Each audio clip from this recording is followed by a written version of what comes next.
Good morning. This lesson is on adding multi-digit numbers.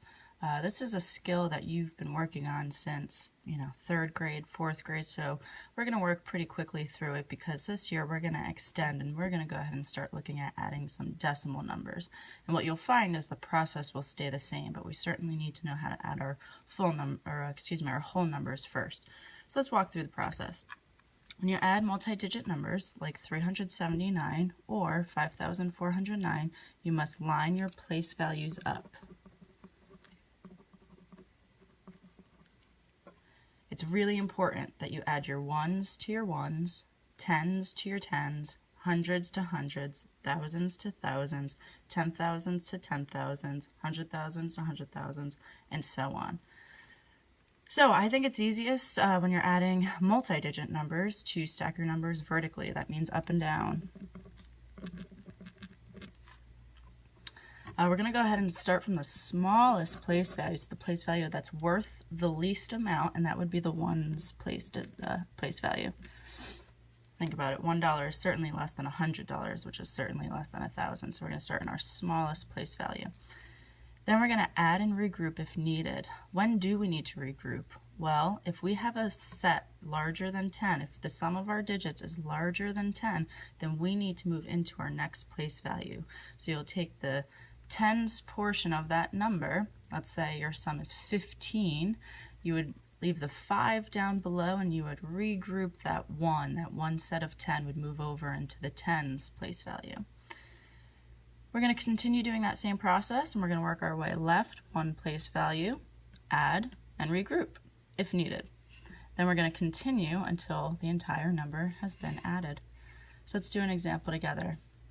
Now I put it in this grid or table to really emphasize that we need to be very careful when we're lining our place values up. It's super duper important to make sure your ones and your tens and hundreds are all lined up.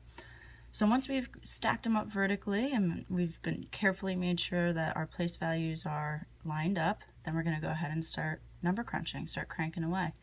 3 plus 2 is 5, plus 5 more is 10. So we will need to regroup here.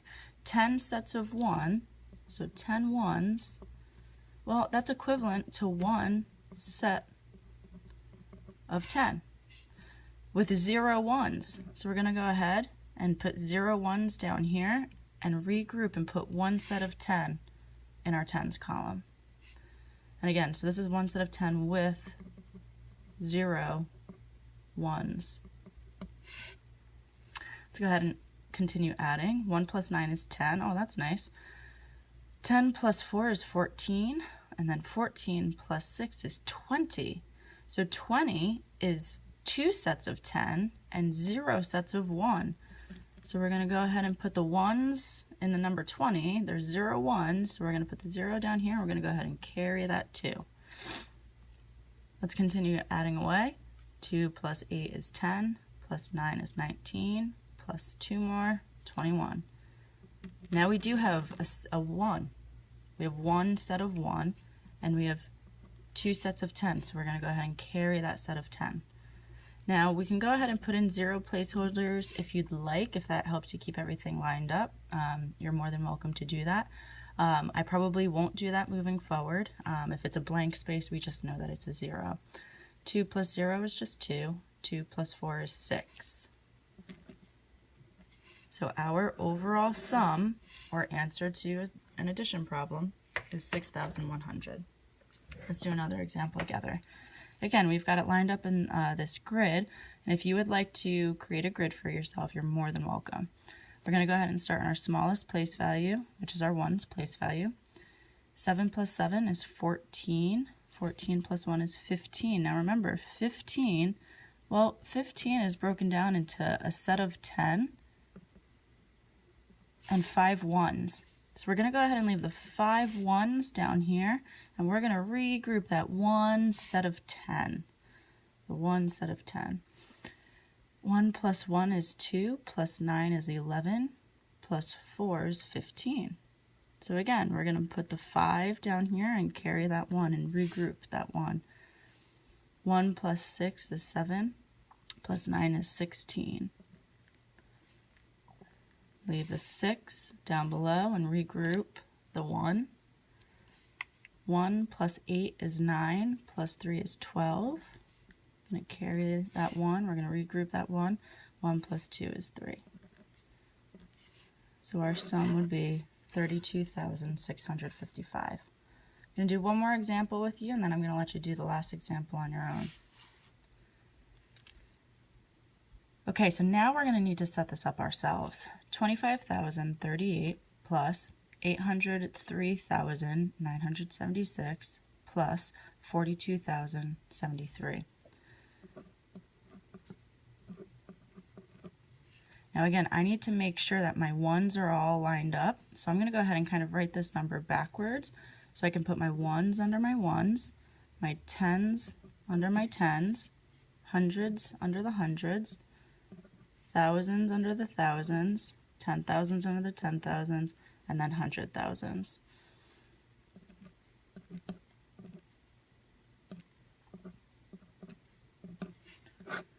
Again, if you would like to, you're more than welcome to line those place values up. If you're the kind of student who really wants to make sure everything's lined up, you're more than welcome to go ahead and draw some vertical lines for yourself to keep everything nice and neat and in line. So let's go ahead and start adding away. 8 plus 6 is 14, plus 3 is 17. And I'm going to go ahead and add out of order a little bit to help myself out. I notice that I have 3 and 7, and 3 plus 7 gives you 10, and that's a really nice number to add to. So 10 plus 1 is 11, plus 7 is 18. Oh, very nice. We have another set of 10. 1 plus 9 is 10. 0. Regroup the 1. 1 plus 5 is 6. Plus 3 is 9. Plus 2 is 11. 1 plus 2 is 3. Plus 4 is 7. And then the 8 is all by itself. So we just bring that on down and make sure we separate our number with our comma. So this sum would be 871,087. So go ahead and try this last example on your own.